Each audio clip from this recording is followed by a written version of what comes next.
नमस्कार नहीं welcome you world affairs. मैं हूं प्रशांत धवंस। नाउ रिसेंटली एक बहुत ही इंटरेस्टिंग डेवलपमेंट हुई है। पहली बार रिसेंट टाइम्स में यूके ने एक पाकिस्तानी पर लगा दिए हैं सैंक्शंस। रीजन क्या है?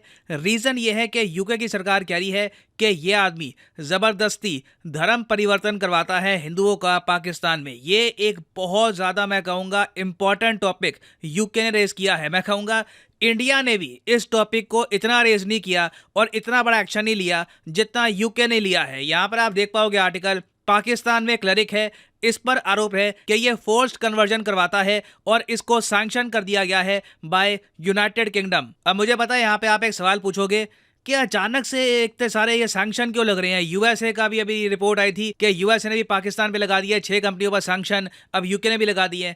देखो ये जो टाइम है ना 9 से लेकर 10 दिसंबर, ये वो ऐसा टाइम है क्रिसमस से पहले जब यूएसए और यूके ये दोनों बन जाते हैं सैंक्शन वाले सेंटा। ये दुनिया भर में जो भी देश, जो भी इंडिविजुअल जो गलत काम कर रहे हैं इनके हिसाब से उन पे लगाते हैं सैंक्शंस। और इसका रीजन भी है क्योंकि 9 और 10 दिसंबर को हम लोग ऑब्जर्व करते हैं एंटी करप्शन डे और ह्यूमन राइट्स डे, दोनों यूएन के डेज हैं। तो ज्यादातर यूएस और यूके इन्हीं दिनों पे लगाते हैं सैंक्शंस। और यूके ने टोटल यहाँ पर 11 कंट्रीज को किया है टारगेट। एक्चुअली कंट्रीज को डायरेक्टली टारगेट नहीं किया, मगर कंट्रीज में जो इंडिविजुअल रहते हैं, जो लोग रहते हैं और काफी जगह जो कंपनीज हैं उनको किया है टारगेट। और इस लिस्ट में आप देखोगे कि पाकिस्तान का नाम भी शामिल है। तो डिस्कस करते हैं इस टॉपिक को इन डेप्थ, यहाँ पर हुआ क्या है। मगर आगे बढ़ने से पहले आपसे क्वेश्चन पूछूंगा। क्वेश्चन ये है कि डीना बोलुआर्ते ये हाल ही में बन गई है पहली महिला प्रेसिडेंट किस कंट्री की। ये काफी न्यूज में है। ये है यहाँ पे आपकी ऑप्शन, फिलीपींस, पेरू, ब्राजील या फिर ऑस्ट्रेलिया। कमेंट सेक्शन में करिए उत्तर, सही आंसर आपको मिलेगा वीडियो के अंत में। ऑलराइट, तो यूके ने कहा क्या है? यूके ने कहा है कि पाकिस्तान के सिंध प्रोविंस में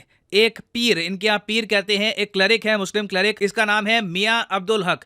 इसको काफी बार पाकिस्तान में मियां मिट्ठू भी कहते हैं। नाउ अब्दुल हक पे आरोप यह है कि इसने जबरदस्ती बहुत सारी हिंदू लड़कियों का फोर्सफुल कन्वर्जन करवाया है टू इस्लाम फेथ। और बहुत ही लंबे समय तक पाकिस्तान में ही कई जो ह्यूमन राइट्स ग्रुप हैं, थोड़े बहुत जितने भी बचे हैं, वो भी काफी बार इसकी आलोचना कर चुके हैं। मगर सिंध प्रोविंस में इसकी फॉलोइंग इतनी है कि पाकिस्तान के former prime minister Imran Khan के भी रिलेशन है इसके साथ।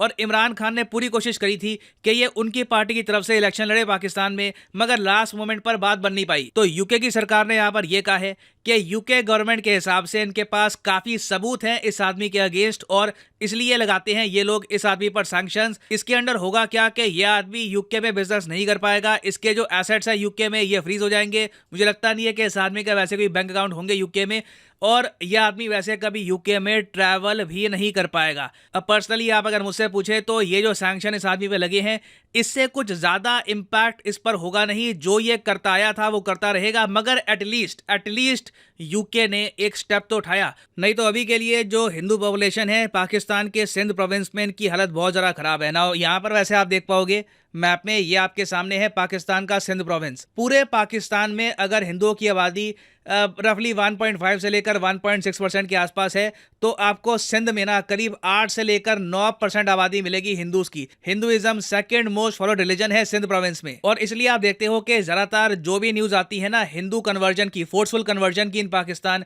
वो सिंध प्रोविंस में ही आती है। और जो ये अब्दुल हक आदमी है, ये पिछले 10 साल से न्यूज में है। मुझे याद है बीबीसी ने इसकी न्यूज कवर करी थी 2012 में। इधर यहाँ पे आप देख पाओगे बीबीसी का आर्टिकल है from 2012, Pakistan Hindu women Rinkle Kumari force to marry. Rinkle Kumari का केस बहुत न्यूज में था।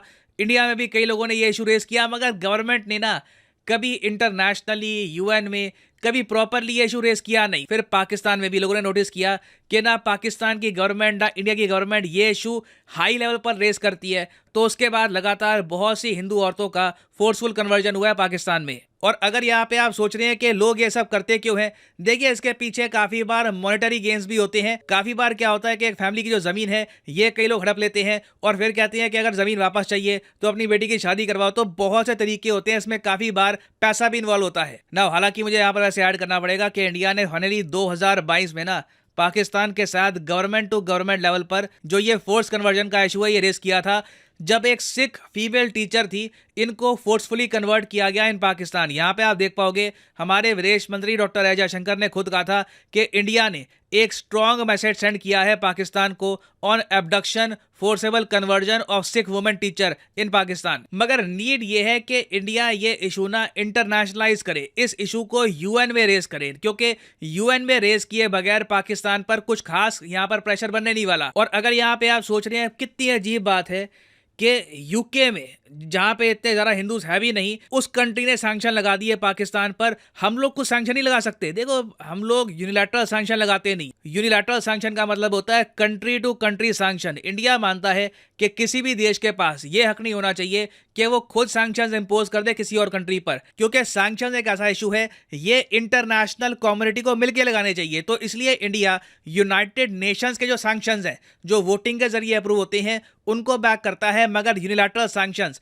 चाहे यूएस पाकिस्तान पे लगाए या हम पे लगाए, हमारी पोजीशन उसको लेकर सिंपली ये है कि हम यूनिलैटरल सैंक्शंस को एक्सेप्ट नहीं करते। और इंडिया ने अपनी पोजीशन आज तक चेंज करी नहीं है। फ्यूचर में गॉड नोज, डिपेंड करता है। अगर कल को हम एक बहुत बड़ी आर्थिक शक्ति बन गए तो एक मैं कहूंगा इंडिया के सामने क्वेश्चन आएगा कि क्या तब भी हम यूनिलैटरल सैंक्शंस के अगेंस्ट होंगे या फिर तब हम कंट्री टू कंट्री सैंक्शन लगाने का सोचेंगे ना। यहाँ पे मैं आपसे पूछना चाहूंगा कि कुछ रेयर केसेस में क्या आप मानते हैं, आपसे मैं पूछ रहा हूं, क्या आप मानते हैं कि इंडिया को यूनिलैटरल सैंक्शंस लगाने चाहिए यूके की तरह, या फिर आप मानते हैं कि नहीं, इंडिया की जो पोजीशन है इस पर हमको रहना चाहिए कायम। और अभी के लिए देखो, यूके ने पहली बार इंटरनेशनल लेवल पर पाकिस्तान के इस कड़वे सच को एक्सपोज किया है। देखना ये होगा कि यूके के बाद यूएस समेत यूरोपियन यूनियन, क्या बाकी और वेस्टर्न इंस्टीट्यूशंस, वेस्टर्न संगठन, वेस्टर्न गवर्नमेंट, क्या ये भी पाकिस्तान के इंडिविजुअल्स पर सैंक्शन लगाएगी या नहीं लगाएगी। ये बहुत ही इंटरेस्टिंग होगा कि इंडिया इस मामले में काफी पीछे रह गया, मगर वेस्ट ये इशू रेस कर रहा है। नाउ फाइनली वापस आते हैं क्वेश्चन की तरफ कि दीना बलुआर्ते ये रिसेंटली बनी है president of which country, female president of which country. तो सही उत्तर यहाँ पे है ऑप्शन बी, पेरू। पेरू एक साउथ अमेरिकन देश है और यहाँ पर पहली बार एक फीमेल प्रेसिडेंट बनी है। और हाँ, आप लोगों के लिए एक बहुत ही इंपॉर्टेंट जानकारी, अनअकैडमी का जो यूपीएससी कोर्स है, इसके 6 महीने के कोर्स में आपको एक मैसिव डिस्काउंट मिल रहा है। 40% से ऊपर का डिस्काउंट सिर्फ 6 महीने के कोर्स में। ये डिस्काउंट अभी बाकी कोर्सेज में शुरू नहीं हुआ। It is only for UPSC 6 month course. तो कमेंट सेक्शन में जाओ, यहाँ पे आपको ये लिंक मिलेगा। इस लिंक पर यहाँ पे आप करोगे क्लिक और उसके बाद आपके सामने खुलेगा ये पेज। फिर क्लिक करो प्लस पर और यहाँ पे नीचे व्यू ऑल प्लान्स पे क्लिक करोगे तो 6 महीने का प्लान आपको दिख जाएगा। तो 6 महीने का जो प्लान है ना, ये आपको 22,000 रुपये के आसपास का पड़ेगा। सिंपली यहाँ पे आपको कोड डालना है PG10 और आप नोटिस करोगे ये टोटल प्लान 6 महीने का आप परचेज कर सकते हैं for just 22,500 rupees per month. आपको पे करने होंगे 3,750 रुपये और आप अनअकैडमी के जरिए घर बैठे यूपीएससी एग्जाम की तैयारी कर सकते हैं। So use the code PG10 and save money. ये डिस्काउंट 30 नवंबर तक रहेगा, उसके बाद ये डिस्काउंट खत्म हो जाएगा। This is a very rare discount by Unacademy for UPSC aspirants.